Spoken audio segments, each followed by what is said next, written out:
What if all that you can remember is the sound of a car crash? Ooh, it's a purple room. Purple room where we piddle me PeePee. Piddle me PeePee, please. Piddle with me PeePee, Papa.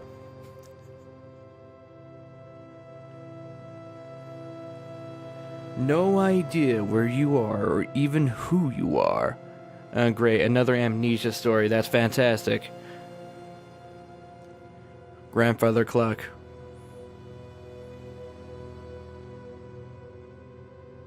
Okay, a bunch of random crap on the wall. Are you alive or dead? I don't know, most likely dead inside, but I'm alive on the outside. I'm just an empty shell walking, kind of like this game, as of right now.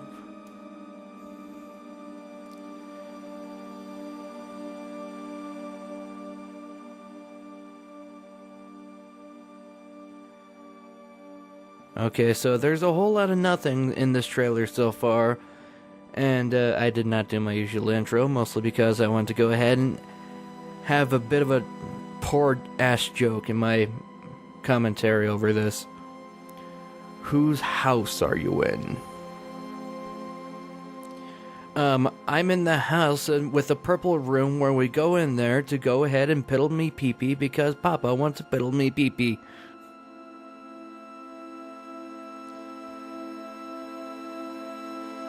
You must find the truth. Potato Man finds the truth. The horror game.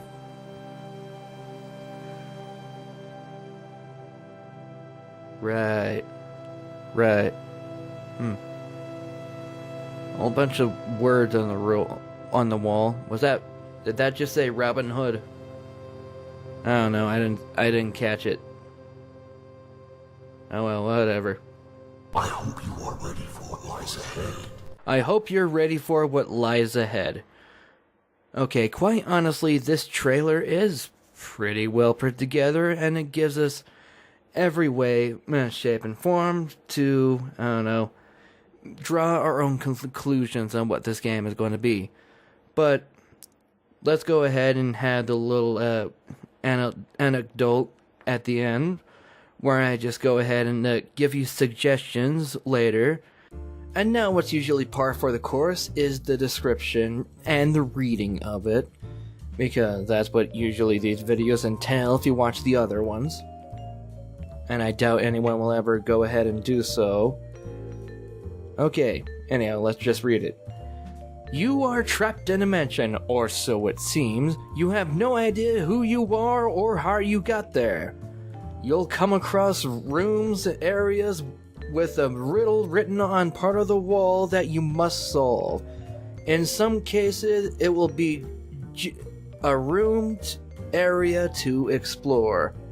Why are you using this slash thing? Like, for example, and or I don't know, that kind of thing.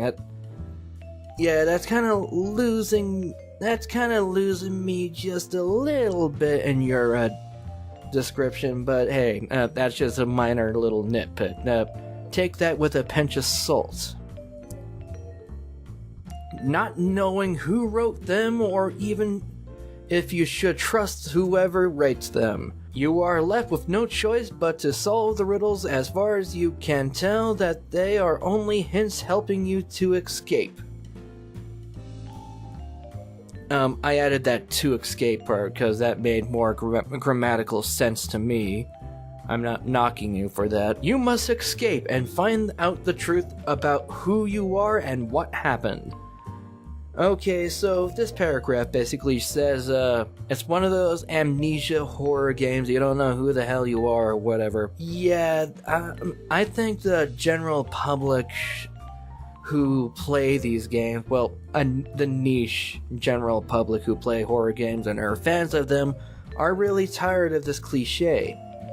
It is of no fault of your own, but as you know, horror is definitely subjective. Horror is definitely something that you have to pander to a certain demographic in order to, I don't know, scare the bejesus out of them. That's the whole entire point of horror games. I find it unfortunate that some horror games just eventually devolve into a monster just jumping out of the ground and going rawr. You have only one shot to escape, and if you get caught or you died, then you will have to begin again. Okay, so there's some element to challenge to this horror game then. Is it one of those games where you die somewhere far off in the game, you're almost finished with the game, and then when you quote-unquote die, you go ahead and start from the very beginning? That is an actual challenge, and that's definitely something I think you should explore. But enough of that. That will be for near the end of the video, as usual. There's a nice little slot for that I usually try to put in. Also, if you quit the game, you'll have to begin again, so no save points. That's a bit punishing to the player, don't you think? This game isn't too long, and the difficulty depends on whether you get the riddle. You could ask for help, but please try not to cheat. Okay, you want to keep people surprised, you want to keep people interested and not trying to cheat. How about you go ahead and pull something out of Toby Fox's camp and just have something where you catch cheaters, and when they get to the end of the game, they're like, you cheated. You know, that kind of thing. That's actually kind of funny. But not everyone could have a Undertale, can they? And I haven't even played that game all the way through, and what the hell am I talking about? So it can be easily done in one playthrough. That part's a little scary for the camp who want to argue arbitrary length of time of games. I encourage you to try to put challenges in your game. I'm pretty sure you'll be doing that already, but probably even more so than what you've already done. To, well, basically squeeze out the most playtime that a buyer of this game could possibly get. Okay, and the story. You awake in an unknown bedroom with lit candles with a purple flame hugging the walls of the room. All you can remember is the sound of what you think is a car crash. As I said while reading the trailer, in a purple pigmented room, Papa wants a piddle with me penis. Or something like that. Before you can even collect yourself, you are greeted with a demonic voice saying, I hope you're ready for what lies ahead. You know, that guy? Everyone loves that guy. I hope you are ready for what lies ahead. Okay, one more time. I hope you are ready for what lies ahead. Oh, that guy. I love him. Not knowing what to do, you feel like you have to find a way out. What happened to you and why you can only remember the sound of the car crash. Commas are very helpful. Just saying. I'm not trying to be a grammar Nazi or anything, but just saying. That turns into a run-on sentence and it confuses shit out of me. Again, just saying. As you progress further into the mansion, you can't help but feel something is very off with the place, and as there is messages...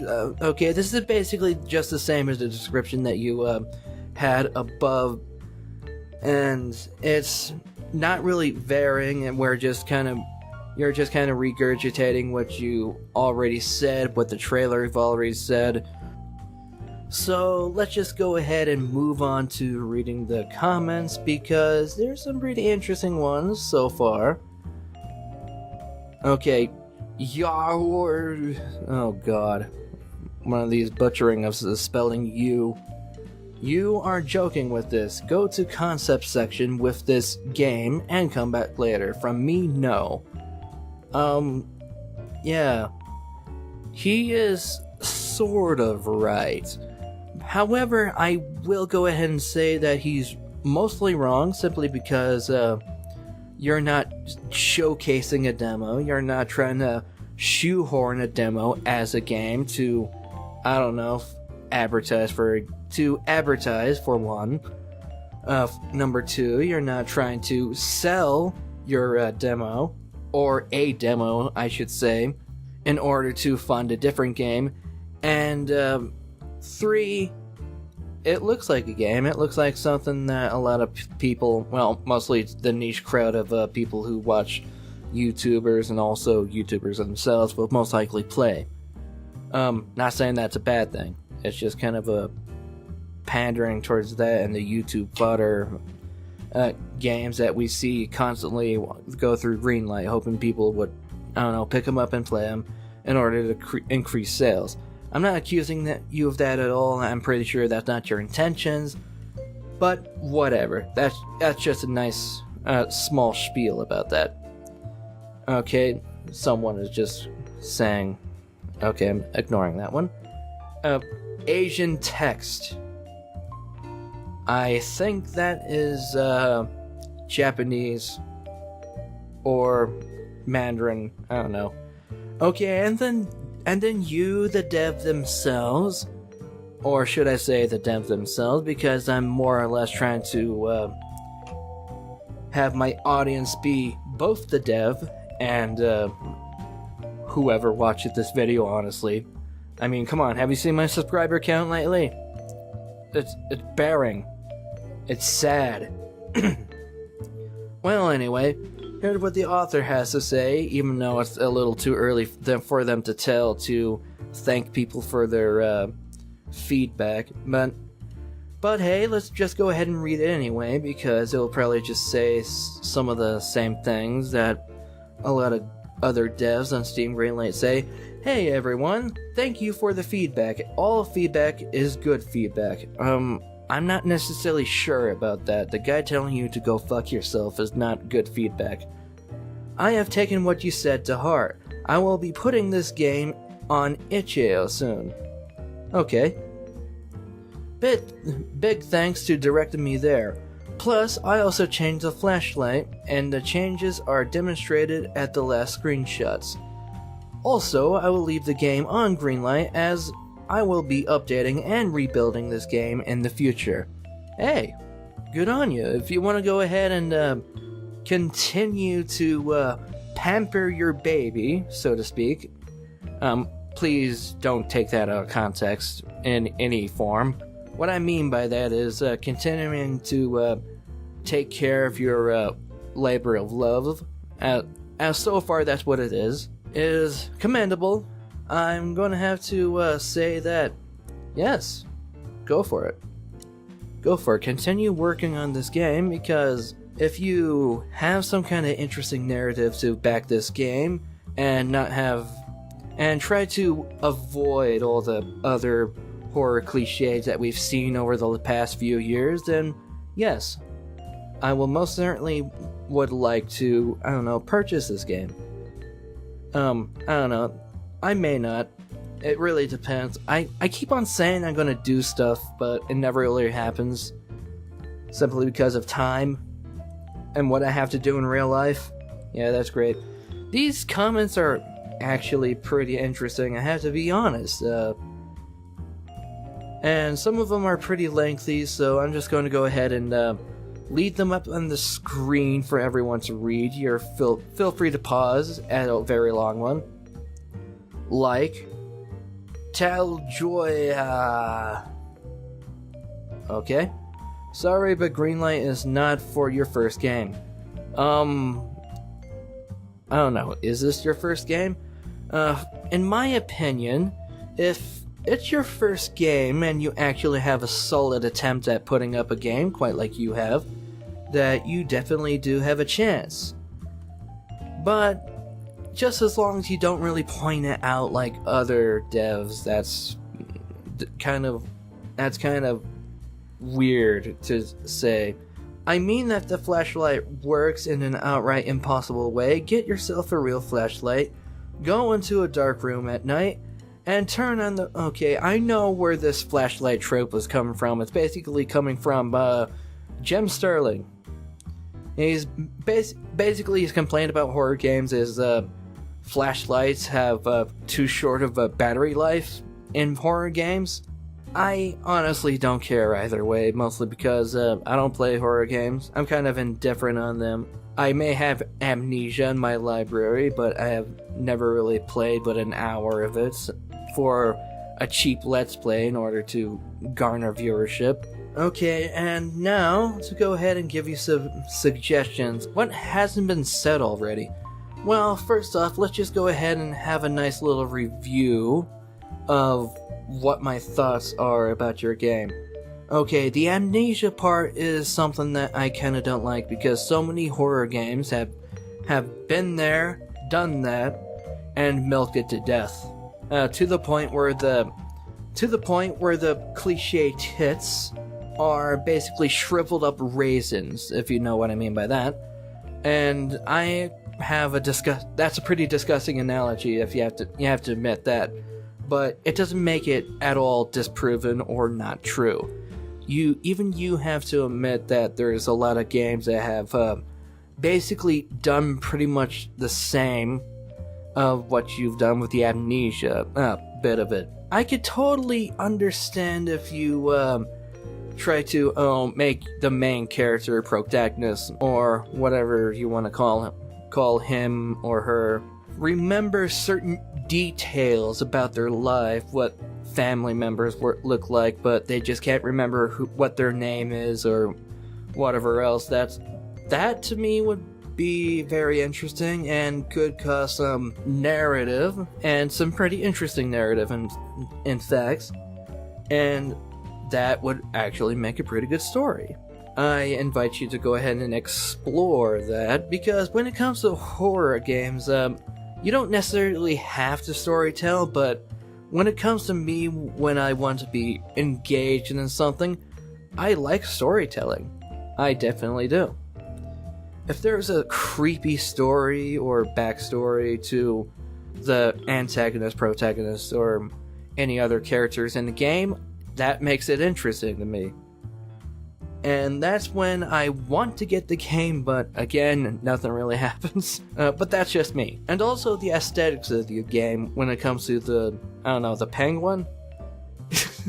Yeah, that penguin looks like he's seen some shit and he wants to kick someone's ass because of it. Also, that kind of leads into another argument of making the horror game as ridiculous as you possibly can, because I have never really seen anyone do that personally. I've never really seen someone take a ridiculous side of horror, having cutesy little animals jump out at you and not animatronics that are meant to protect children or anything else like that. Okay, you know what I'm talking about. I'm talking about Five Nights at Fuckboys. That to me is not really all that scary. One last thing. Your trailer does do your game justice. It does show what you want to try to go for. Somewhat.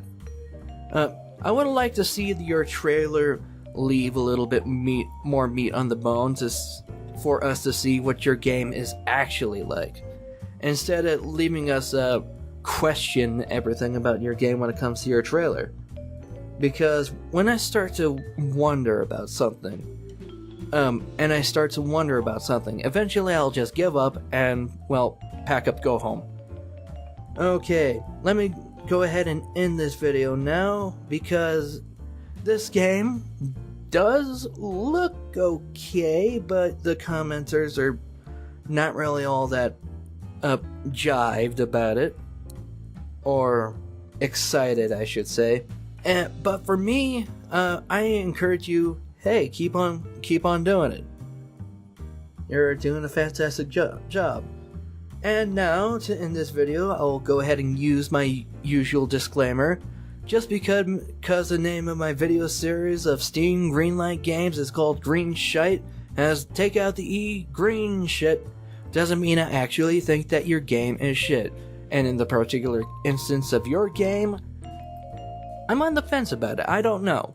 Your trailer doesn't really let me know if it is. Personally. That's my personal opinion on it.